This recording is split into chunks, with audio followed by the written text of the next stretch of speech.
Começou. Ó Senhor, nosso Deus, nosso Pai que estás nos céus, obrigado, Senhor Jesus, por esse dia, pela tua graça, pela tua mercê. Somos necessitados, Senhor, da tua misericórdia, da tua graça e do teu Santo Espírito, Senhor. Porque o Senhor diz na tua palavra que aqueles que creram em Jesus, no seu sacrifício, não buscam a sua justiça própria, mas buscam a justiça que vem de ti, e por ela somos santificados. Porque quando o teu Espírito nos une, Senhor, a ti, no nosso íntimo, nossa consciência, somos limpos, purificados e perdoados.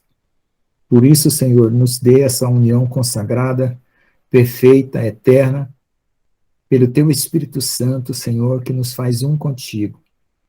Nesse dia, nessa tarde, nessa noite, Senhor, onde foi toda uma preparação de oração, de clamor, de jejum, o Senhor esteja abençoando, Senhor, a nossa live de oração para edificar o teu povo, porque trabalhando na edificação da tua igreja, Senhor, como Neemias, reconstruindo muros, reconstruindo vidas, Senhor, nós seremos abençoados, porque é dando que se recebe, nós queremos nos doar a ti, Senhor, em sacrifício vivo, santo e agradável a ti. Abençoa os irmãos nessa live, Senhor, cada um que abra o entendimento, que haja conselho da parte de Deus, que haja revelação da tua palavra, quando nós comentarmos os versículos, enfim, tudo seja para a honra e glória do teu nome.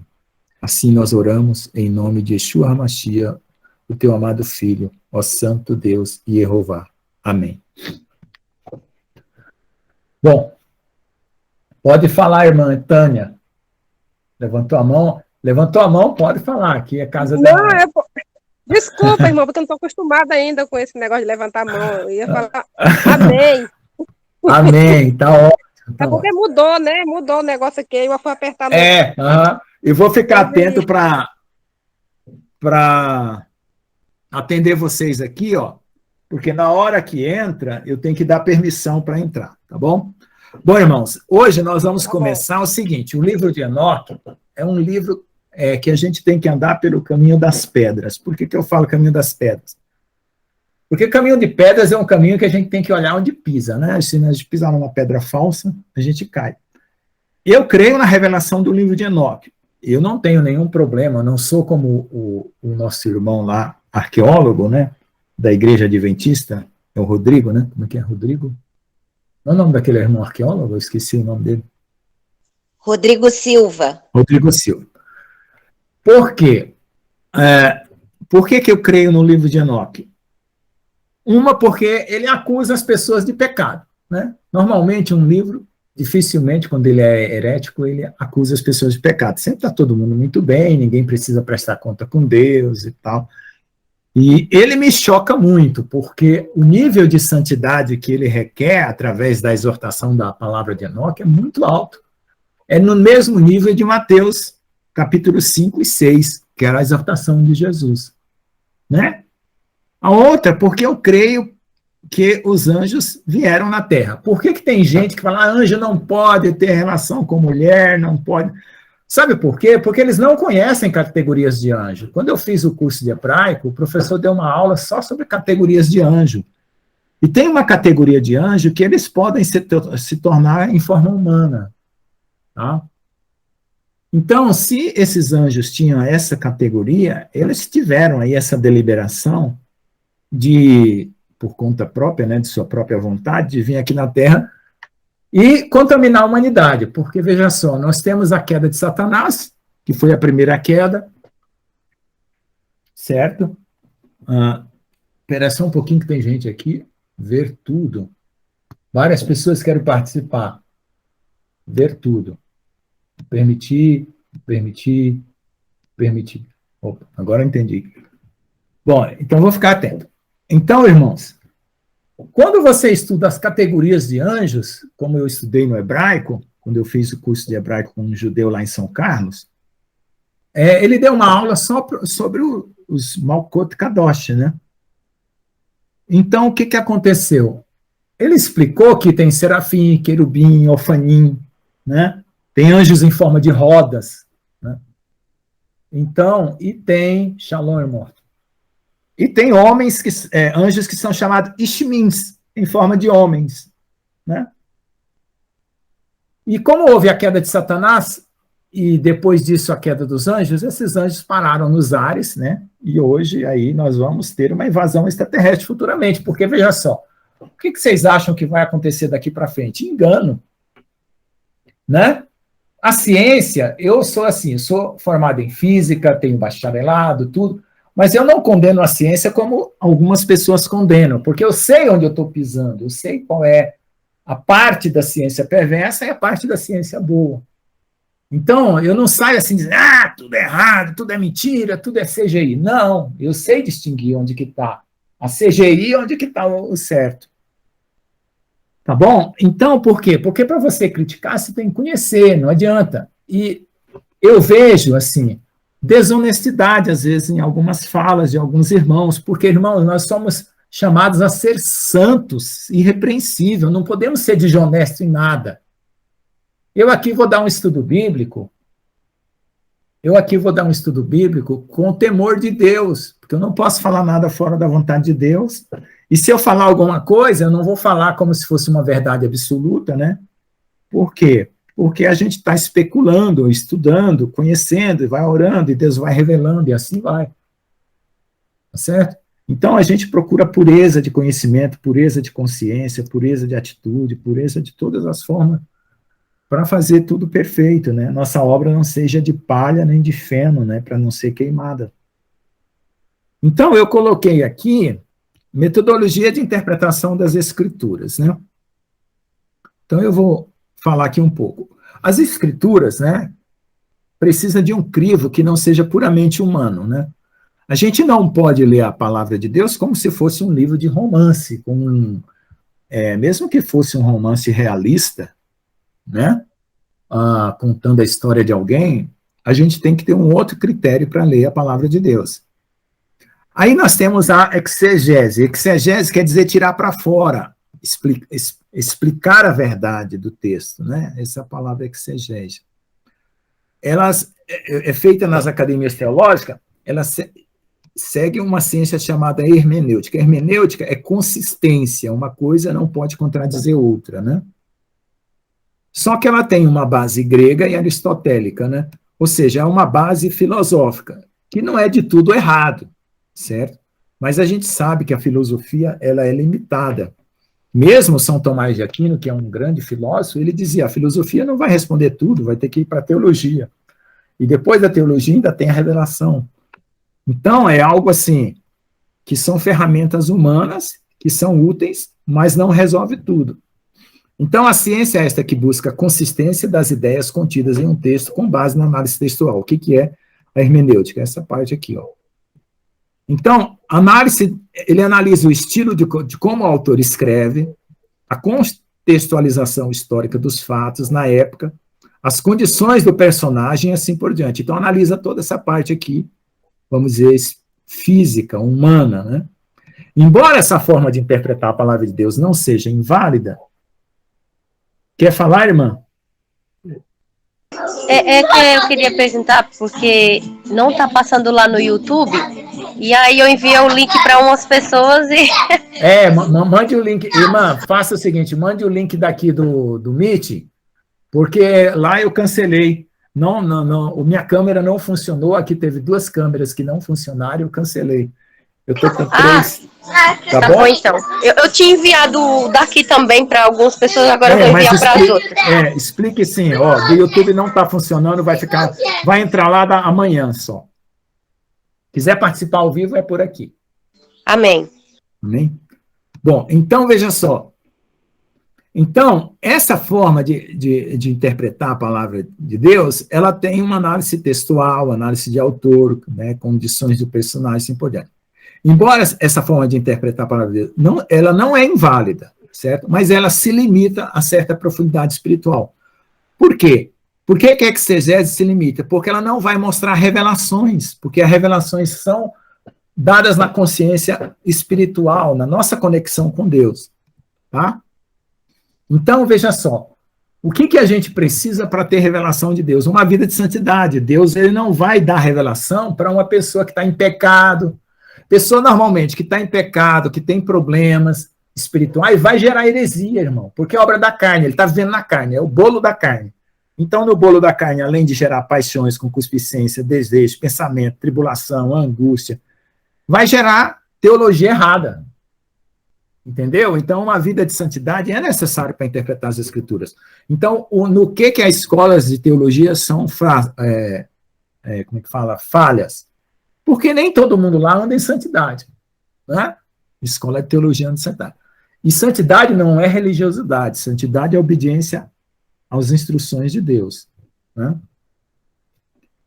Então, nós temos aqui, por exemplo, os números Strongs, né, que a gente usa, a relação entre um contexto 1 com um contexto 2, né, por exemplo, Apocalipse com Ezequiel, Apocalipse com Isaías, Mateus 24 com Apocalipse, são dois contextos que a gente tenta encaixar, né, interpretar. Então, a Bíblia explica a Bíblia. Então, às vezes você pergunta uma coisa de um versículo e está respondido num outro versículo, em outro livro, e assim vai se encaixando.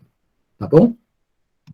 Então, por outro lado, o caráter santo da Sagrada Escritura necessita de uma vida de santidade, não uma vida cheia de religiosidade, mas um caráter íntimo, puro, perfeito diante de Deus, que é o que nós buscamos, né?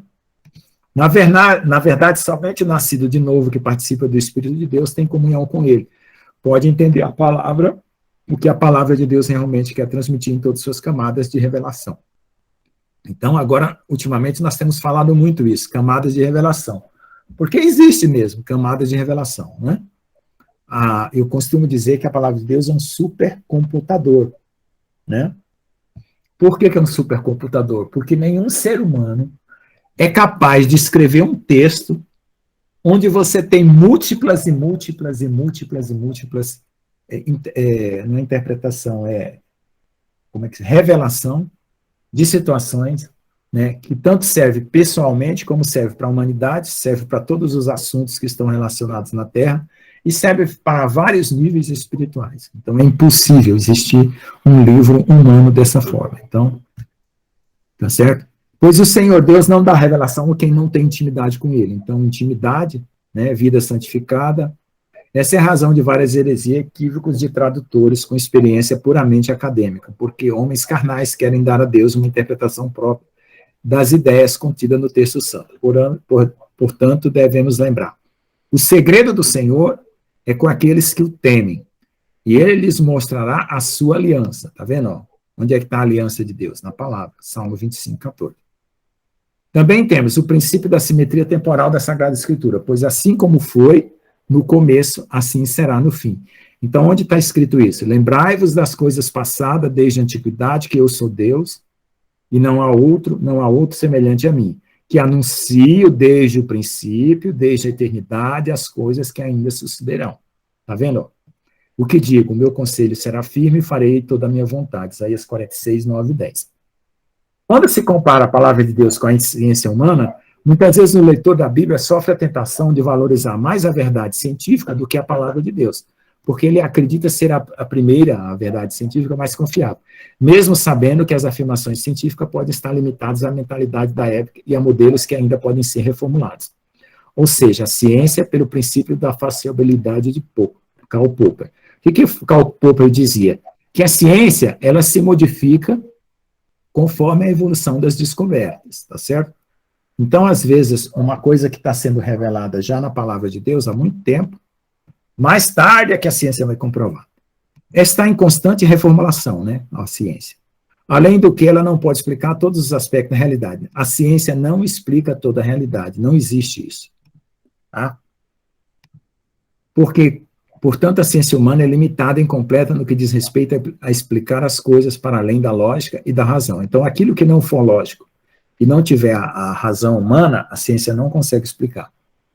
Quando alguns fatos são reportados pela ciência de uma forma puramente materialista, ela se limita a ideias de pura quantidade e conceituação, limitada ao nominalismo moderno. O que é o nominalismo moderno?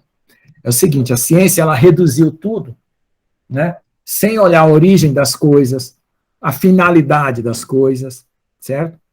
O máximo, ela se preocupa com as consequências ambientais, né?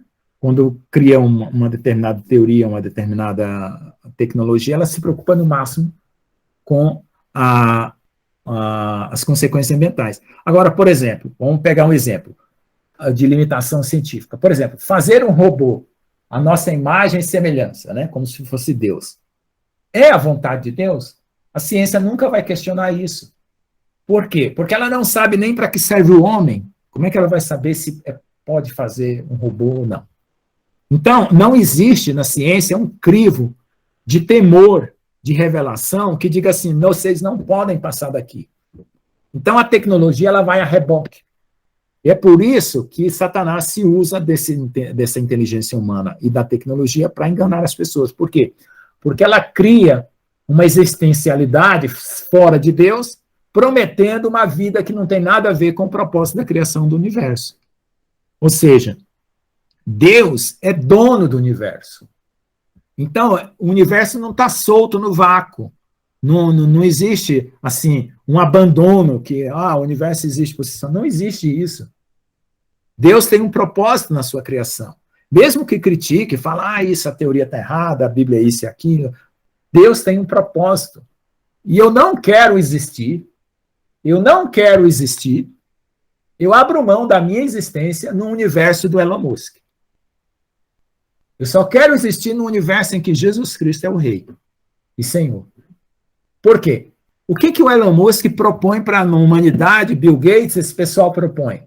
Propõe um mundo onde você vai fazer um backup da sua alma dentro de um computador, aí no futuro você vai pegar uma máquina robótica, jogar seu software para dentro dele e vai ter a vida eterna. Deus me livre. Eu não quero essa vida eterna jamais. Por quê? Porque ela vai ser cheia de trevas, de angústia, de pecado, do jeito que já é aqui nesse corpo maravilhoso que a gente recebeu de Deus, a gente já passa aflição. Imagine um corpo robótico, onde vai conquistar novos planetas, que caia por terra todas essas pretensões malignas, diabólicas, porque isso é substituição do reino de Deus. Então, eu não quero isso para a minha vida, não quero nem existir. Então, eu quero existir com o Senhor Jesus Cristo na sua vida. Tá bom? Então, assim como a ciência humana possui princípios, postulados, axiomas, teoremas, a ciência espiritual também deve estar baseada em princípios da realidade espiritual, dos quais alguns deles são listados abaixo, para que, seguindo eles, possa obter uma segura revelação da palavra de Deus. Então, aqui embaixo, o que eu coloquei? Princípios. O que são princípios? São fundamentos da palavra de Deus. É desse jeito e não tem o que discutir. Tá? Então, se a ciência levasse em conta esses princípios, ela melhoraria a sua interpretação da Bíblia. Mas como ela não leva em conta isso, ela tem os princípios próprios dela, então fica do lado de fora. Então, caso se tenha que decidir entre duas afirmações e ideias aparentemente contrárias, ou seja, uma afirmação científica, uma interpretação materialista, até de caráter histórico, e uma interpretação teológica que considere os princípios abaixo relacionados, aconselha-se que esses princípios sejam primeiramente considerados, para que as contradições sejam eliminadas. Então, o que quer dizer isso? O que eu estou querendo dizer é o seguinte. A ciência ela vai guiar o meu raciocínio, mas não vai guiar a minha fé. E a minha fé vai ser guiada pelo Espírito de Deus e pela revelação de Deus, pela palavra. E não é aquela fé da religião, é uma fé perfeita, ungida, santa, assim como foi a revelação para os profetas, né, como Moisés, como Elias, como Eliseu, como Enoque e assim por diante. Então vamos ver os princípios que a gente deve seguir quando a gente lê a Bíblia. O princípio do princípio. O que é o princípio do princípio? Quem que fundou tudo? O princípio de tudo é Deus. Não existe nada que você possa dizer assim, eu vou começar sem Deus. Se você tentar começar sem Deus, a estudar a palavra de Deus, sem Deus na sua consciência, sem Deus no seu coração, sem Deus na sua fé, sem Deus no seu temor, você vai naufragar. Você vai entrar em confusão. Então, não leia a Bíblia se você não crê em Deus. Não leia. Põe a Bíblia lá no canto, dá para um crente. Antes de crer em Deus, né? Não adianta ler a Bíblia. Agora, você está buscando Deus? A palavra de Deus diz assim, que aqueles que o Pai me der, este vem a mim. E aqueles que a gente, vamos dizer assim, Deus se revela, depois que Deus se revela para a pessoa, Deus vai lá e revela o Filho. Então, antes de chegar no Filho, nós fomos revelados pelo Pai, na criação, na história, nos acontecimentos da nossa vida, naquela angústia que você clamou para Deus vir a seu encontro. Aí Deus revelou o Filho. Porque se Deus não colocar você numa situação para depois revelar o Filho, você não vai entender a obra do Filho. Certo? Então, ainda tem gente no estágio, eu creio em Deus, eu já vi Deus na minha vida, eu já vi isso, mas você não se arrependeu, não se consertou, não chegou no Filho ainda. Tá bom? Então, aqui, ó. Então, olha aqui, o que está baseado no princípio? No princípio, Deus criou os céus e a terra, então Deus estava antes de criar qualquer coisa, antes que os montes nascessem ou que tu formasse a terra, o mundo mesmo, de eternidade, tu és Deus. Então, é o princípio do princípio. Certo? O teu trono, ó Deus, é eterno e perpétuo, o cetro do teu reino é um cetro de equidade. Pronto, ó, eterno e perpétuo. Então, você pensa aqui, o que é a eternidade? Pega uma linha reta, assim, ó, que vai de um lado para o outro. Essa é a eternidade. Agora pega um segmento, um pedaço. Esse é o tempo. O tempo tem que estar na eternidade. Não existe tempo sem eternidade. Certo? Não existe um segmento sem ter uma reta que passa por ele. Só para vocês terem uma ideia. Digno é, Senhor, de receber glória e honra, poder, porque criaste todas as coisas, por tua vontade foram e foram criadas. Tá certo? O princípio de tudo é Deus, mesmo a ciência querendo extinguir a existência de Deus por meio de argumentos materialistas, ela não consegue anular o princípio do princípio, que é Deus. Porque o que a ciência materialista, estou falando materialista, porque tem uma parte da ciência que não é materialista e foi abandonada no século XIV e XV. Tá? Isso, para quem estuda, sabe que a ciência se desviou. Teve uma apostasia na ciência, assim como hoje tem apostasia na fé, a ciência se apostatou. Não entende qual é a natureza de Deus, ou do princípio que originou todas as coisas. Por esta razão, ela especula essa natureza por meio de teorias e medidas astronômicas. Tudo bem, não tem problema fazer teoria nem medidas astronômicas. Mas se não tiver o fundamento certo, vai errar. Mas isso não determina a natureza da origem das coisas, né? Apesar que descreve nos moldes de uma teoria que vai se adaptando, se reformando, à medida que vai se fazendo novas descobertas. Princípio da coerência da palavra com a realidade. Então, esse aqui é um princípio que muitos crentes esquecem e tropeçam, certo? A Bíblia serve para a vida. Se a Bíblia não servisse para a vida, podia jogar fora. Por que você pode jogar fora o Alcorão? Por que você pode jogar fora os escritos Vedas ou qualquer outro escrito? Porque, embora fala da vida, ele não te dá solidez espiritual eterna. Sempre o Alcorão ou qualquer livro de religião está baseado no homem. E quem é o homem para que o visite, ou o filho do homem para que se lembre dele? Ou seja, se uma coisa está baseada no homem, ela balança. E por que a Bíblia você não pode jogar ela fora? Porque ela está baseada em Deus. E ela diz respeito à vida, a tudo que nós vivemos, é o manual do fabricante, como diz, né? Então vamos lá.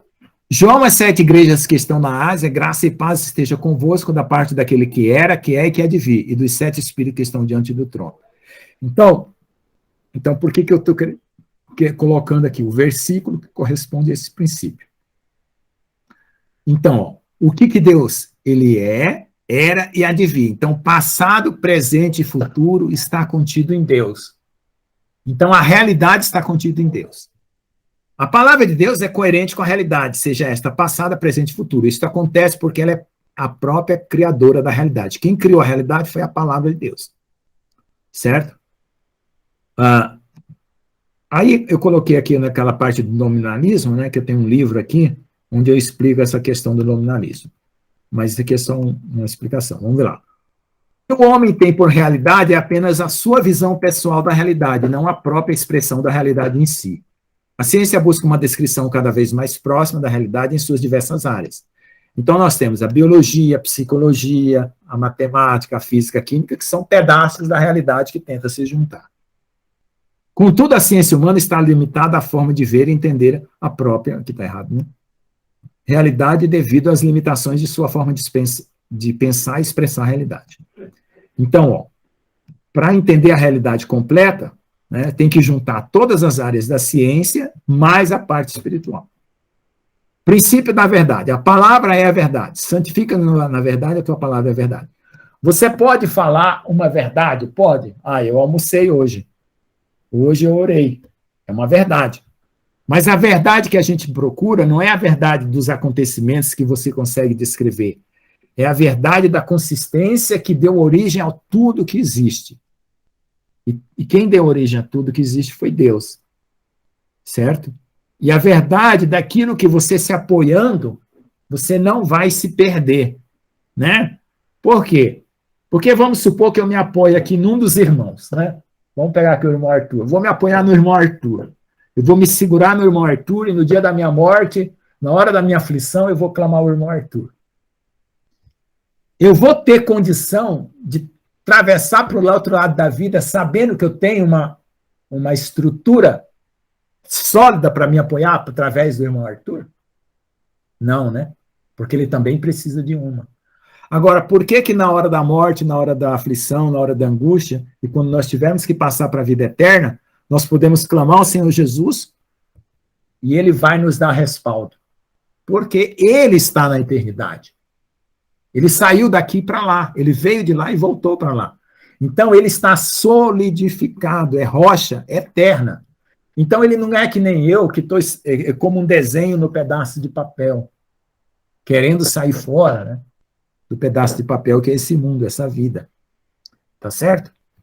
Então, é por isso que a palavra é a verdade. Princípio do estabelecimento do tempo. O que acontece no tempo define o fato, ou seja, só Deus pode mudar o que acontece no tempo. Então, tem muita gente que diz assim, bom, depois eu discuto isso. Vamos ler primeiro o versículo. Eu sou o alfa e o ômega, o princípio e o fim, diz o Senhor, o que é, que era, que há de vir, o Todo-Poderoso, Apocalipse 1:8. Escreve as coisas que tem visto, as que são, as que depois dessa hão de acontecer. Então, tudo o que era, que é e que há de vir, e as coisas que são e que hão de acontecer, está determinado por Deus. Só Deus pode mudar o que acontece no tempo. Nós estamos sujeitos às determinações. Agora, as consequências das nossas obras implicam em algum acontecimento? Implica. Mas por quê? Por causa da justiça de Deus. Tanto as boas obras quanto as más obras. Mas aquilo que está determinado se cumprirá. E nós lemos isso aqui, esse versículo aqui, ó. Né? Ó. Meu conselho será firme e farei toda a minha vontade. Amém? Então, irmãos, esses princípios aqui, eu estou anunciando eles para poder a gente olhar o livro de Enoque com esse temor, tá bom? Certo? É com esse temor aqui. Vamos ver lá. Princípio da expressão de Deus. A expressão de Deus é a sua palavra. Então, do que a gente tem que trocar a nossa mente, a nossa alma, a nossa consciência, no mais profundo do nosso ser? Pela palavra. Porque a gente tem ideia, a gente tem opinião, a gente tem paixão, a gente tem sentimento, a gente tem interpretação das coisas. Mas se não for a palavra, a gente vai errar. Então tem que ser trocado pela palavra. A nossa consciência tem que ser trocada pela palavra. Por isso que tem que ser gerado por uma semente incorruptível, como está escrito lá em 2 Pedro. Tá certo? É 1 Pedro, 2 Pedro, não lembro. Então, a semente da palavra nos gerou. Né? Nos gerou semelhante a quê? A Jesus. E como é que Jesus era? Obediente ao Pai. E como é que nós devemos ser? Obediente a Deus. Pronto. Obedecer a Torá. Pronto, que está lá. Certo? E quem que faz a Torá ter uma interpretação correta? São os rabinos de Jerusalém? É a igreja messiânica? Não. É o Espírito de Deus, Jesus Cristo, Senhor. É Ele que interpreta e nos dá a realidade da sua palavra. Não tem como. Se for por outro, ele é a chave que abre essa interpretação. Se for por outro, eu estou apoiado no rabino de Israel, um rabino mais sábio do mundo, que conhece todas as línguas hebraicas, todas as aramaicas, tudo. Não, você vai errar. Porque não é ele o fundamento da interpretação da palavra. Primeiro princípio da criação. O princípio da criação de tudo é a palavra e a ação é o Espírito. Não existe, irmãos, nenhuma teoria científica, por Big Bang, por máximo que seja, que coloque algo mais sublime, maior, né, mais poderoso do que a palavra e o seu espírito para criar as coisas que existem, o universo e assim por diante. Isso, e ao anjo da igreja de Laodiceia escreve, isso diz o amém, a testemunha fiel, o verdadeiro princípio da criação de Deus. O princípio é a palavra e a ação do Espírito, tá bom? Porque a palavra fala e o Espírito age, né? Princípio da glória. A glória de Deus é a sua santidade, pureza imutável e incorruptível. Aquele que tem só ele a imortalidade, habita na luz inacessível, quem também nenhum dos homens viu nem pode ver, ao qual seja honra e poder sempre eterno. Então ele está falando aqui de homem carnal, tá? Entenda bem. Por quê? Porque lá em João fala que nós veremos a face de Deus, assim como ele é, o veremos, né? Porque seremos semelhante a ele. Tá certo? E assim como ele é, o veremos. Então, só o homem espiritual poderá ver a Deus. E para ver a Deus, tem que ser puro de mão, limpo de coração. Tá? Por isso que eu acredito que vai haver galardões. Tem gente que vai ter a vida eterna e pode ser que nunca veja a face de Deus, porque nunca vai ter condição de entrar na presença de Deus. Não sei, não estou batendo martelo com isso. Mas se Deus exige santidade de nós, e fala assim que os puros verão a Deus, é que se você não fundamentar a sua vida corretamente, você não vai ter esse galardão de ver a face de Deus. Você pode até morar no céu, vai ter vida eterna, vai ter tudo, mas essa é uma interpretação minha, estou falando uma tarja, não é a verdade absoluta, é só uma ideia que eu acho. Por quê? Porque eu sempre pedi a Deus, Senhor, um dia eu quero ver a tua face, né? Anda em santidade, foi o que o Senhor falou para mim, anda em santidade. Então, quando a gente se perverte, começa a fazer errado, viver errado, não vai ter condição de ver Deus. Começa tudo a ficar, trevas na sua consciência. Tá bom? Princípio da liberdade. Só a liberdade pelo amor, e só amor pelo sacrifício. Então, olha só. Ora, o Espírito, o Senhor é o Espírito. E onde está o Espírito do Senhor? Aí na liberdade. Então, veja só. João fala que Deus é amor, né? Então, de todos os dons do Espírito, Paulo fala assim, ainda mostrarei um caminho mais excelente, né? Aquele que tem o amor, ou a caridade, né? Em Coríntios 13 lá, é a base de tudo, né? É o vínculo da perfeição. Princípio da vida. O princípio da vida é o amor e a vida eterna é o amor. E a vida eterna é esta, que te conheça a ti só, por único Deus verdadeiro, e a Jesus Cristo a quem enviaste. Então, Jesus Cristo a quem enviaste morreu por amor a nós. Princípio da luz. Deus é luz e nele não há trevas alguma. Essa é a mensagem que dele ouvimos, vos anunciamos, que Deus é luz e não há trevas nenhuma. Então, irmãos, se qualquer leitura bíblica que nós estivermos fazendo contradizer um desses princípios, a gente tem que olhar a tradução, no caso do livro de Enoque, né, a gente tem que olhar que a tradução deve estar errada, alguma coisa deve estar errada, ou alguém colocou algum versículo a mais ali. Certo? Aí a gente já joga fora as coisas que são inventadas por homem. Princípio da criação, tudo foi criado por Deus e para Deus. Então, isso, Hebreus 12, 14, o irmão já compartilhou aí. Porque nele foram criadas todas as coisas que há nos céus, na terra, visíveis e invisíveis. Invisíveis, então tem um mundo invisível também. Certo? Tem um mundo invisível.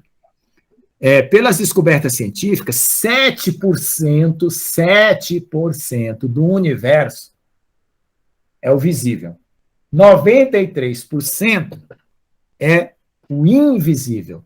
Agora, para e pensa, se 7% do universo tem televisão, tem liquidificador, tem máquina de lavar, tem homem, tem carro, tem avenida, tem tudo, imagine o que não tem nos 93%.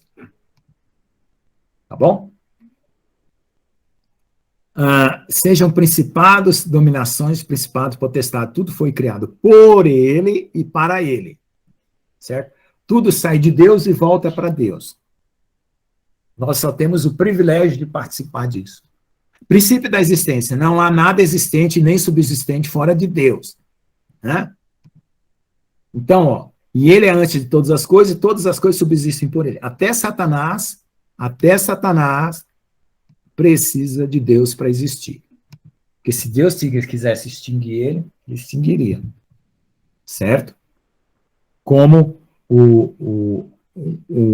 teve uma irmã que falou para alguém assim, olha, o meu Deus criou o teu Deus. Não entendeu a parte da porcentagem? Eu vou explicar. Ótimo, que bom que vocês estão fazendo perguntas já aqui, né? Porque eu vou tentar explicar. Vou ver aqui os comentários. Meu povo perece por falta de entendimento. Deixa eu ver aqui desde o começo aqui os comentários. Paz e graça, irmão. Amém, shalom, paz de Cristo. Irmão Lucas não está passando no YouTube, tá? Segue a santidade, seria isso, irmão, fazendo uma alusão à língua portuguesa? Eu não entendi esse aqui, irmão. Esse primeiro comentário, pode usar o microfone, irmão Arthur.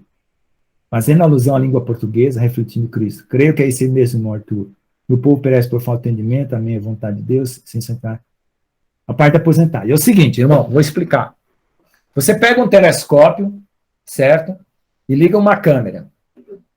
Mas pega um telescópio de 20 mil reais, aqueles que dá para ver as galáxias, tá? Porque esses binóculos de 700 reais que tem aí, que vende na Amazon, não serve. Pega um telescópio, né? De 20 mil reais e sai filmando lua, céu, estrela, planeta, todos. E vai focando o universo. E vai focando e vai filmando. Aí põe um ângulo para cá, depois põe um ângulo para baixo, para cima, e faz toda a abóbora celeste filmada. Certo? Prega todas essas fotografias, tudo no seu quarto. Se você tivesse conseguido ver todo o universo, se você tivesse conseguido ver todo o universo, com a fotografia e o seu telescópio super potente, você só teria visto 7%. Os outros, 93%, não emite luz. Você é escuro para nós. Entendeu? Tá? A relação com a língua portuguesa, eu não entendi a pergunta. O YouTube não está funcionando, Sabrina, nem vá lá, porque eu desliguei, porque não tinha câmera aqui para transmitir, eu desliguei. Relação com a língua portuguesa. Bom, vamos continuar aqui. Princípio da sabedoria. Princípio da existência, não há nada existente, princípio da eternidade. O tempo está contido na eternidade, só existe tempo porque existe eternidade. Tudo fez formoso em seu tempo, também pôs o mundo no coração do homem, e sem que esse possa descobrir a obra que Deus fez desde o princípio até o fim. Lucas. Desculpe interromper. Pode interromper. Que o 7%, então, seria o recorte da eternidade, é isso que o senhor está querendo dizer? Não, 7% é tudo que você consegue ver com um telescópio no universo. 93% você não consegue ver por mais que você queira, porque não emite luz. Se tivesse que emitir luz, seria uma luz que é espiritual, que você não tem instrumento para ver. Não é um recorte da eternidade? É um recorte da eternidade, porque a realidade, ela é material, ela é um recorte da eternidade. De certa forma, sim. Tá bom? Respondi sua pergunta? Então, tá. Bom, vamos lá. O temor do Senhor, princípio de sabedoria, né? Bom, então, tudo que a gente tem, aqui tem algumas traduções que diz assim, pois a eternidade no coração do homem. Então, irmãos, presta atenção no mistério. Né? Presta atenção no mistério. Vamos supor que você pegasse um foguete e saísse para fora do universo. Saísse para fora. O que você esperaria encontrar fora do universo? Deus sentado no trono. Agora, o que Deus fala que onde ele está morando? Dentro do nosso coração. Então, se eu pegasse e pudesse entrar dentro do coração de uma pessoa, espiritualmente falando, eu não ia sair do lado de fora do universo? Porque eu ia chegar no trono de Deus. Digamos uma pessoa santa, crente, que já se rendeu a Deus. Então, o nosso coração está ligado ao trono de Deus. Então, existe alguma conexão aqui interior, ligada espiritualmente ao trono de Deus. E se eu pegasse um foguete e saísse para fora do universo, eu teria que chegar no trono de Deus. Então, olha só aqui o mistério. pois o mundo, mas aqui a tradução está errada, é a eternidade. Pois a eternidade no coração de Deus. Tá bom? No coração do homem, né? Desculpa. O temor do Senhor é o princípio de sabedoria, o temor do Senhor é o princípio do conhecimento, os outros desprezam. Então, o princípio, né, é o fundamento. Não dá para ter conhecimento de Deus sem temor a Deus. Os loucos desprezam a sabedoria e a instrução. Princípio da procedência da verdade. Nenhuma mentira procede da verdade. Ó. Nenhuma mentira procede da verdade. Se é verdade, se é pelo Espírito de Deus, não vai ter nenhuma mentira no meio. Mas algumas verdades procedem da mentira. Por quê? Para enganar quem não conhece. Não vos escrevi porque já não soubesseis a verdade, mas porque já sabeis.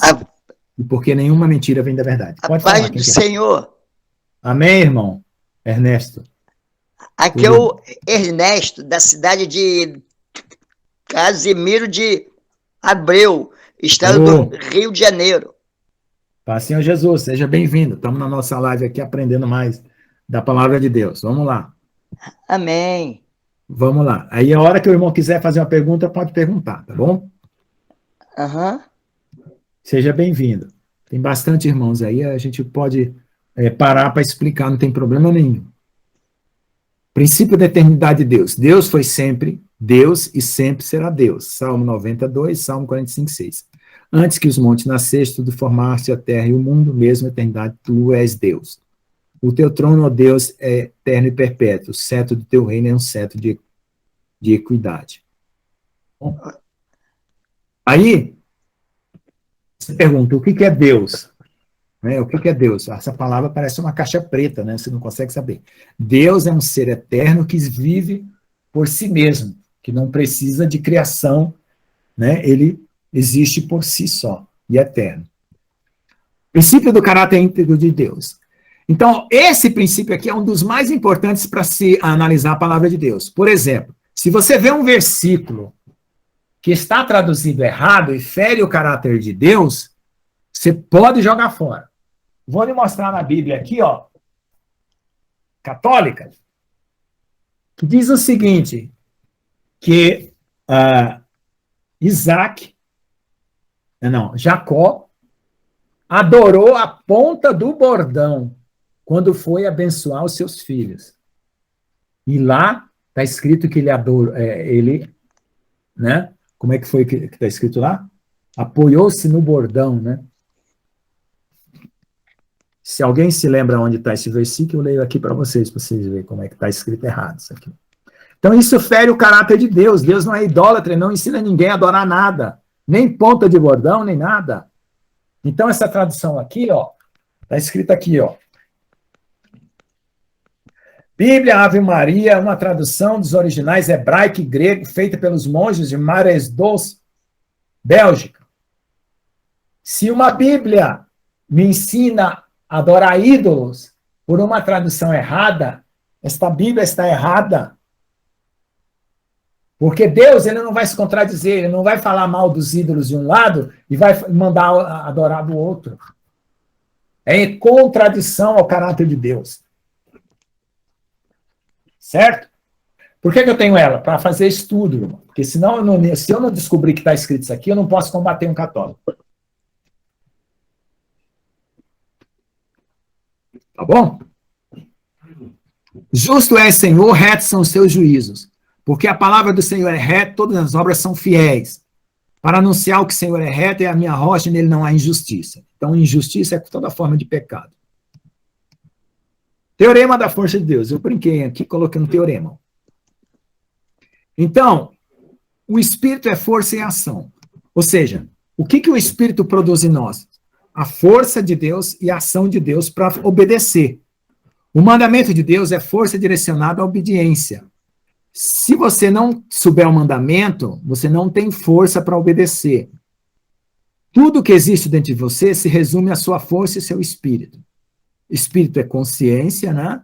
A consciência da palavra, a consciência de Deus, o poder de Deus, a ação de Deus para você obedecer. Se este segue os princípios de Deus, você terá a força de Deus. Então, quem que precisa seguir? O seu espírito.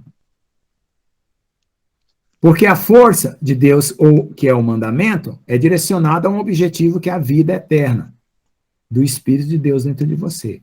Por isso, una-se a Deus, pelos seus mandamentos, você terá a vida eterna. Então, ó, não tem como você receber revelação, consciência, instrução, comunhão com Deus, sem obediência aos mandamentos. É isso que quer dizer no final das contas. Tá bom? Então, irmão, nós vamos usar isso aqui como regra para nós interpretar a Bíblia.